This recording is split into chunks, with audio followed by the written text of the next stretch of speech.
Hablan, dicen, omiten, repiten, repiten, iluminan, aburren, mienten, esclarecen,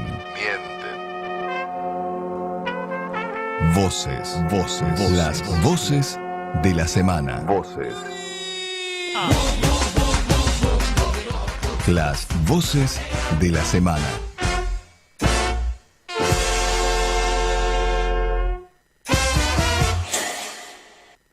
Es esta mi primera visita a Argentina y creo que llega en un momento oportuno, porque usted con su gobierno emprendió un camino realmente importante hacia las reformas con mucho valor, fortaleciendo la economía, volviendo a abrir a Argentina hacia afuera, hacia el mundo. Y por eso estamos muy contentos de poder ser socios. Creemos que es muy importante que podamos avanzar durante este año a un primer acuerdo entre Mercosur y Unión Europea.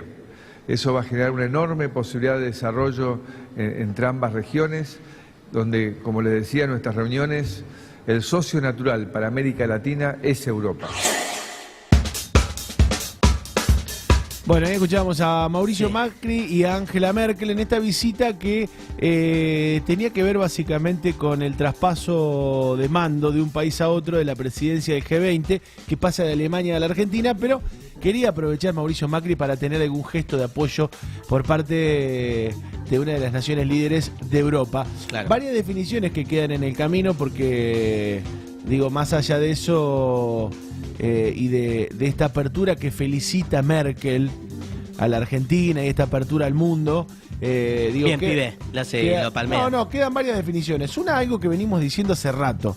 ¿Te acuerdas cuando yo le contaba de las inversiones que Mauricio Macri quiere y las que puede? Claro. Bueno, desde que llega el gobierno Mauricio Macri, el centro está puesto en establecer relaciones económicas, estrechar relaciones económicas, porque no es que las establece ahora, sino profundizar relaciones económicas con Europa y Estados Unidos. Por supuesto, en el medio de un mundo convulsionado donde el mundo va a la inversa, claro, de lo que Mauricio Macri pregona de la apertura de mercados, de la profundización de la globalización, sino que va a un mundo con Trump y muchos sectores conservadores cerrando las fronteras para tratar de industrializar hacia adentro. Sí, son las ideas neoliberales, pero contrarias al mundo actual de hoy. Claro. Si uno lo compara a diferencia de lo que pasaba en la década del 90. Exacto.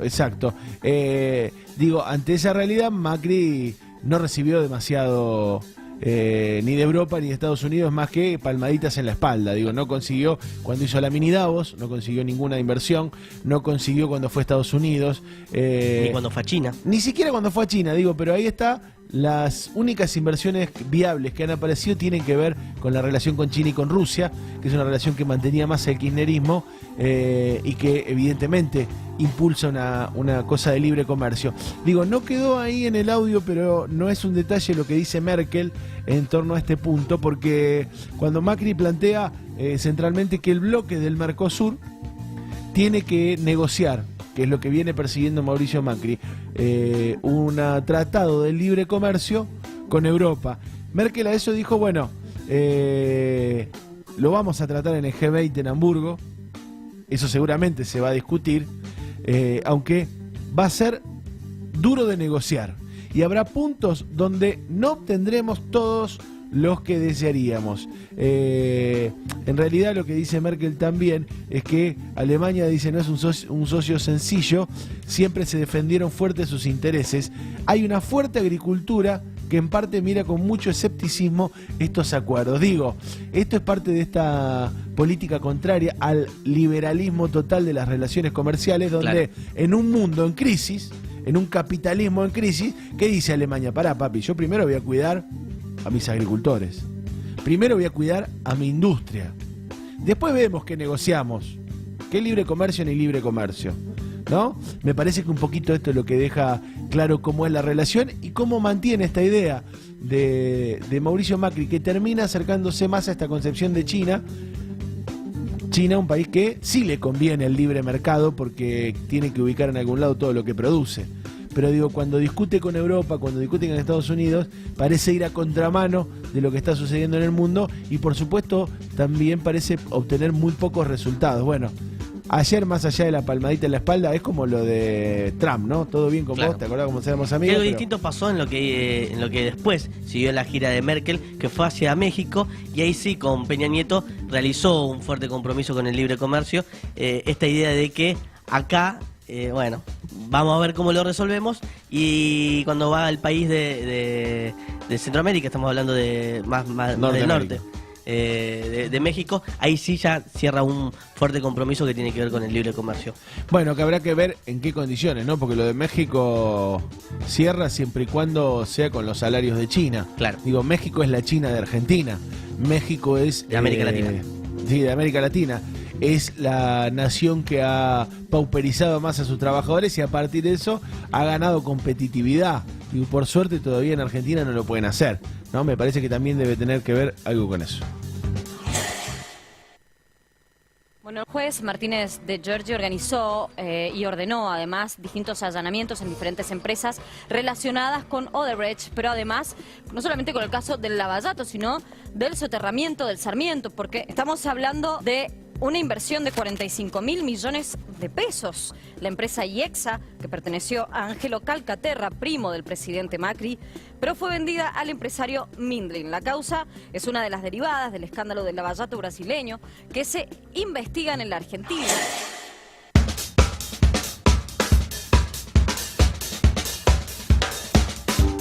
Bueno, este escándalo de Odebrecht, Ahí está, rápido, como de Merichan. Sí. Este escándalo de la causa Odebrecht empieza a asomar la puntita.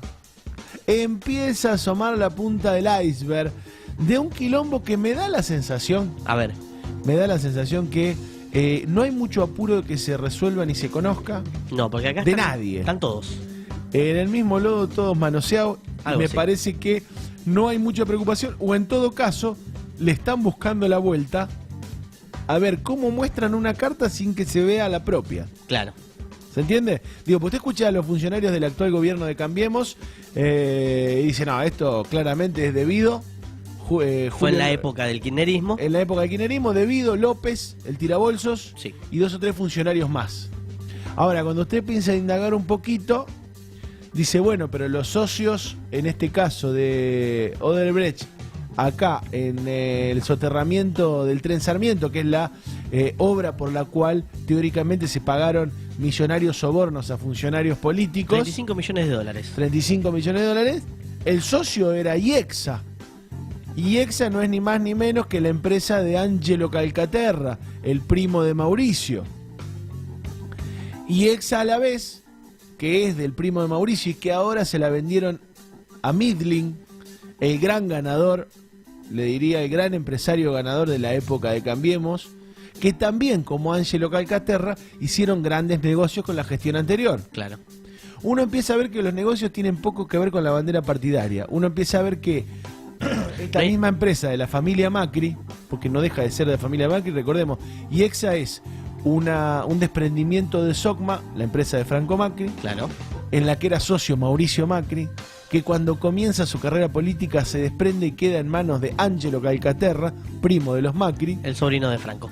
Sobrino de Franco, y que hace un mes recién se desprende de esta empresa que queda en manos de Midling, uno de los empresarios más cercanos al gobierno. Digo, está todo ahí dando vueltas. Esta misma empresa fue la empresa que más obra pública hizo durante el kirchnerismo.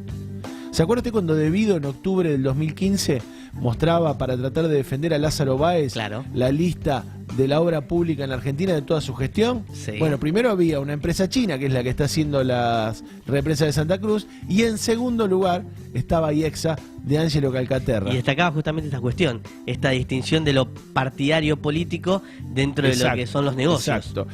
Como si fuese algo positivo incluso.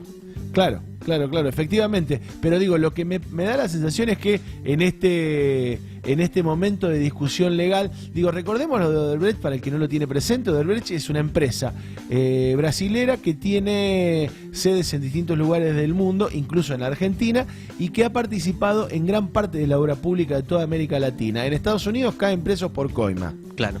Ahí hacen un arreglo y empiezan a batir. Bueno, mira, esto En Argentina hicimos tal cosa. Claro, con una ley del arrepentido empiezan a batir. Eso va a Brasil, mega causa. Causa en Brasil, lo mismo. Un montón de arrepentidos de Odebrecht Brasil empiezan a contar cómo coimeaban funcionarios y ponían guita en qué cuenta y con qué nombre para las campañas políticas. ¿Para poder qué? Para poder ser adjudicatario de la obra pública. Eso empieza a llegar a la Argentina. ¿Cuál es el problema de Argentina? Que Argentina no tiene una ley del arrepentido, con lo cual no le pueden garantizar a los no funcionarios, a los empresarios de Odebrecht que no van a ir en cana, porque eso es lo que negocian en Brasil. Dicen, bueno, yo te cuento, pero claro, no ir en cana. Incluso sí, en Brasil, una reducción de pena. Incluso en Brasil están negociando no solo no ir en cana, sino devolver la guita que supuestamente usaron para coimas y qué sé yo, pero seguir participando de la obra pública. Una cosa de loco. Bueno, en Argentina... No, yo me equivoqué y pagué, pero... En Argentina esa información le tendría que llegar ni más ni menos que el Ministerio Público de la Acusación. ¿Quién dirige el Ministerio Público de la Acusación? Alonso. Gil Carbó. Mire. Gil Carbó. Con lo cual, el problema... No, Alonso es de la Oficina Anticorrupción. Con el cual, el gobierno, ¿qué dice? Si le llega Gil Carbó... Me le llega todo y no... No, dice, si le llega Gil Carbó, todos los funcionarios kirchneristas no va a pasar nada. Entonces dice, ¿qué hacemos? A la vez... Si le llega al gobierno, todos los empresarios vinculados al gobierno no va a pasar nada. Claro. El gobierno está buscando una vuelta para acordar, y acordó una fórmula que fue incorporar en el proyecto de ley sobre el régimen empresario una cláusula transitoria.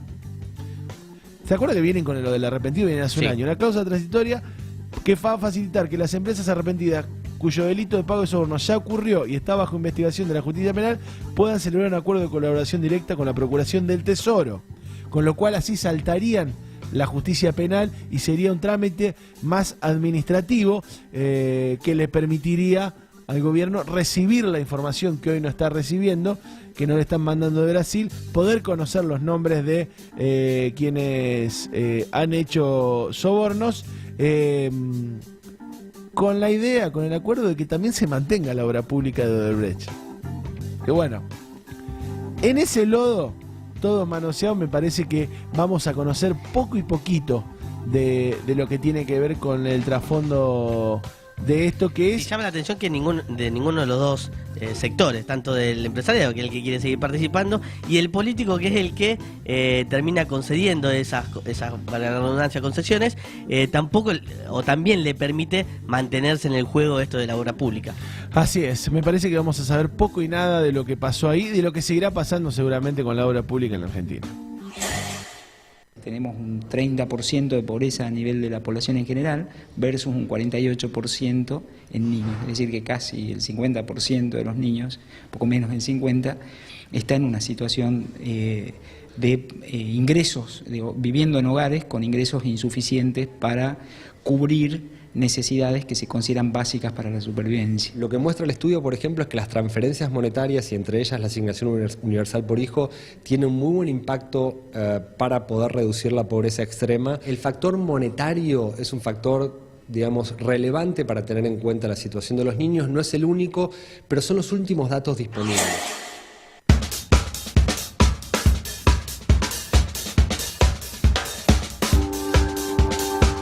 Bueno, ahí escuchamos el informe que esta semana se daba a conocer de UNICEF. Claro. ¿No? Esto que decíamos al principio. En concreto digo el número, después lo vamos a desarrollar más con variables, pero el número es que la mitad de los pibes en la Argentina viven bajo la línea de la pobreza. Sí, la noticia tiene que ver también con que acá en Rosario se presentaba un proyecto de Eduardo Tognoli de declarar a la ciudad de Rosario en emergencia alimentaria.